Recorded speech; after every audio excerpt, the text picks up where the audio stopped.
क्या आपने कभी सोचा है कि क्यों कुछ लोग जो स्कूल या कॉलेज में एवरेज थे आज बहुत अमीर हैं, और वहीं बहुत से टॉपर्स और बुद्धिमान लोग आज भी ईएमआई और महीने के खर्चों में फंसे हुए हैं? क्या आपने सोचा है कि क्यों कुछ लोग रातों रात लॉटरी जीतकर भी कुछ सालों में वापस गरीब हो जाते हैं? हम सब सोचते हैं कि पैसा कमाना, बचाना और बढ़ाना, ये सब गणित, फॉर्मूला और इन्वेस्टमेंट चार्ट्स का खेल है। लेकिन अगर मैं आपसे कहूं कि आप गलत हैं, अगर मैं कहूं कि पैसा कमाना सिर्फ 20% इस बात पर निर्भर करता है कि आप कितना जानते हैं और 80% इस बात पर कि आप पैसे के साथ कैसा बिहेवियर करते हैं। दोस्तों, बुक समरी वाईटी में आपका स्वागत है। आज हम एक ऐसी किताब की बात कर रहे हैं जिसने पैसे को देखने का हमारा नजरिया हमेशा के लिए बदल दिया है। ये है मॉर्गन हाउसल की द साइकोलॉजी ऑफ मनी। ये किताब आपको क्या खरीदें या कहाँ इन्वेस्ट करें नहीं बताती, यह आपको क्यों समझाती है क्यों हम पैसे को लेकर वे बेवकूफ़ी भरी गलतियां करते हैं जो हम करते हैं। अगर आप पैसे के साथ अपने रिश्ते को सुधारना चाहते हैं और सच्ची दौलत का राज जानना चाहते हैं तो अगले 10 मिनट आपकी ज़िंदगी बदल सकते हैं। द साइकोलॉजी ऑफ मनी का सबसे बड़ा सबक यह है कि फाइनेंशियल सफलता कोई हार्ड साइंस जैसे फिजिक्स या केमिस्ट्री नहीं है। यह एक सॉफ्ट स्किल है। यह इस बात पर निर्भर करता है कि आप डर, लालच, घमंड और दबाव में कैसे निर्णय लेते हैं। लेखक हमें पैसे के मनोविज्ञान को समझाने के लिए 20 छोटी छोटी कहानियां या सबक बताते हैं। आज हम उनमें से सबसे ज़रूरी सबकों पर गहराई से बात करेंगे। सबक 1, कोई पागल नहीं है, नो वन इज क्रेजी। हम अक्सर दूसरों को उनके पैसों से जुड़े फैसलों के लिए पागल या बेवकूफ़ समझ लेते हैं। देखो, वो गरीब आदमी अपने सारे पैसे लॉटरी पर उड़ा रहा है, या देखो उस अमीर ने कितनी फालतू पेंटिंग पर करोड़ों खर्च कर दिए। लेकिन लेखक कहते हैं कोई पागल नहीं है। हर इंसान पैसे को लेकर अपने फैसले अपने निजी अनुभव, पर्सनल एक्सपीरियंस के आधार पर लेता है। जिस इंसान ने गरीबी देखी है उसके लिए पैसे का मतलब सुरक्षा है। वह शायद रिस्क लेने से डरेगा। जिसने कभी महंगाई, इन्फ्लेशन का भयानक दौर देखा है वह शायद अपना सारा पैसा कैश में रखने से डरेगा और गोल्ड या प्रॉपर्टी में इन्वेस्ट करेगा। जिस इंसान ने 1990 के दशक में स्टॉक मार्केट बूम देखा वह शेयर्स में आंख बंद करके पैसा लगाएगा। जिसने 2008 का क्रैश देखा वह शायद स्टॉक मार्केट से हमेशा के लिए दूर हो जाएगा। आपकी सच्चाई मेरी सच्चाई से अलग हो सकती है, इसलिए दूसरों को जज करने से पहले समझिए कि उनका पैसे का सॉफ्टवेयर उनके अनुभवों से बना है जो आपसे बिल्कुल अलग हो सकता है। सबक 2, किस्मत और जोखिम, लक एंड रिस्क। यह एक बहुत ज़रूरी सबक है। हम सफलता को सिर्फ मेहनत और हुनर, हार्ड वर्क एंड स्किल से जोड़ते हैं, और असफलता को आलस या बेवकूफ़ी से। लेकिन हम दो चीज़ों को भूल जाते हैं, किस्मत, लक, और जोखिम, रिस्क। ये दोनों एक ही सिक्के के दो पहलू हैं। लेखक बिल गेट्स का उदाहरण देते हैं। बिल गेट्स जीनियस हैं, उन्होंने बहुत मेहनत की। लेकिन क्या आप जानते हैं कि वे दुनिया के शायद इकलौते हाई स्कूल, लेकसाइड स्कूल में पढ़ते थे जहां 1968 में कंप्यूटर था। यह उनका हुनर नहीं था, यह उनकी किस्मत थी। वहीं बिल गेट्स के एक स्कूल फ्रेंड थे, केंट एवंस, जो कंप्यूटर में उतने ही होशियार थे। लेकिन स्कूल खत्म होने से पहले ही एक पहाड़ चढ़ने के हादसे में उनकी मौत हो गई। ये जोखिम, रिस्क था।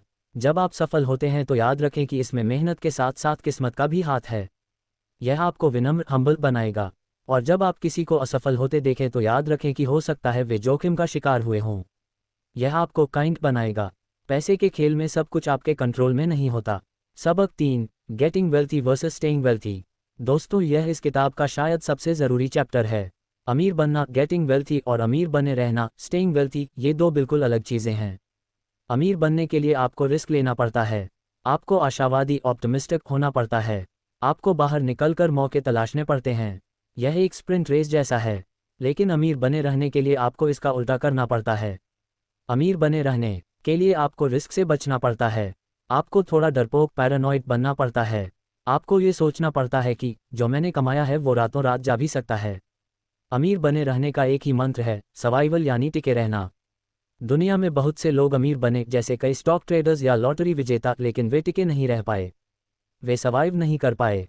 इसलिए लेखक कहते हैं अमीर बनना हमला, ऑफेंस है, लेकिन अमीर बने रहना रक्षा, डिफेंस है। आपकी रक्षा मजबूत होनी चाहिए। सबक 4, असली दौलत वह है जो आप नहीं देखते, wealth is what you don't see. यह एक मनोवैज्ञानिक जाल, साइकोलॉजिकल ट्रैप है। जब हम किसी को 1 करोड़ की कार चलाते हुए देखते हैं तो हम सोचते हैं वाह, यह आदमी कितना अमीर है।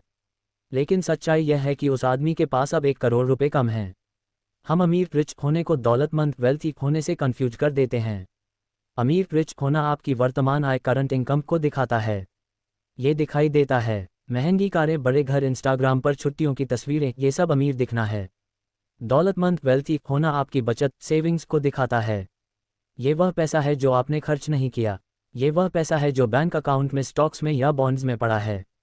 दौलत दिखती नहीं है। दौलत का असली मतलब है आज़ादी, फ्रीडम और विकल्प, ऑप्शंस। जब आप अमीर दिखने के लिए पैसा खर्च करते हैं तब आप दौलतमंद बनने का मौका खो देते हैं।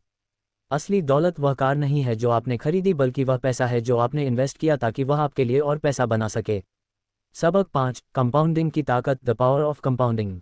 हम सब ने कंपाउंड इंटरेस्ट, चक्रवृद्धि ब्याज के बारे में पढ़ा है, लेकिन हम इसके जादू को समझ नहीं पाते।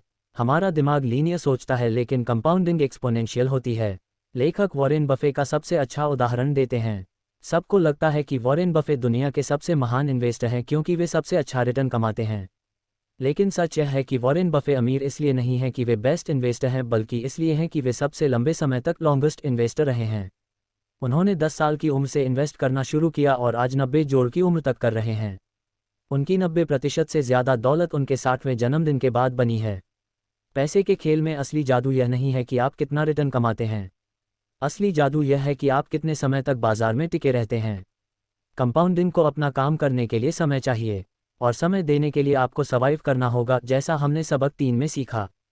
सबक 6, पैसे का असली मकसद, आज़ादी, फ्रीडम। हम पैसा क्यों चाहते हैं? हमें लगता है हम महंगी कारें, बड़े घर या कीमती घड़ियां चाहते हैं। लेकिन लेखक कहते हैं नहीं, हम सब पैसे से सिर्फ एक चीज़ चाहते हैं, कंट्रोल। हम अपनी ज़िंदगी पर, अपने समय पर कंट्रोल चाहते हैं।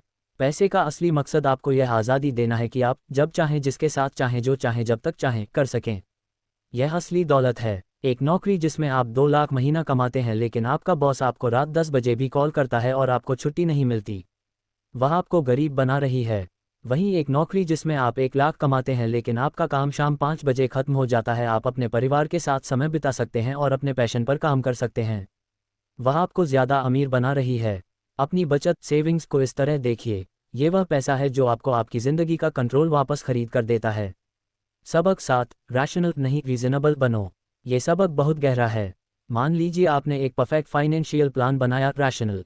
आपने एक्सेल शीट पर हिसाब लगाया कि अगर आप हर महीने 20,000 इन्वेस्ट करेंगे और उस पर 15% रिटर्न मिलेगा तो आप 20 साल में करोड़पति बन जाएंगे। ये तर्कसंगत है, लेकिन 6 महीने बाद मार्केट क्रैश हो गया। आप डर गए और आपने अपनी इन्वेस्टमेंट रोक दी। आपका परफेक्ट प्लान फेल हो गया। इसकी जगह अगर आप एक व्यवहारिक रीजनेबल प्लान बनाते, मैं हर महीने 10,000 इन्वेस्ट करूंगा, चाहे मार्केट ऊपर जाए या नीचे। मैं इसे अगले 20 साल तक हाथ नहीं लगाऊंगा। हो सकता है ये प्लान कागज़ पर परफेक्ट न दिखे, लेकिन इसके साथ टिके रहना आसान है। फाइनेंस में परफेक्ट प्लान से बेहतर वह ठीक ठाक प्लान है जिस पर आप लंबे समय तक टिके रह सकें। अपने लालच को नहीं, अपनी नींद को प्राथमिकता दें। ऐसी इन्वेस्टमेंट करें जिससे आपको रात को शांति से नींद आए।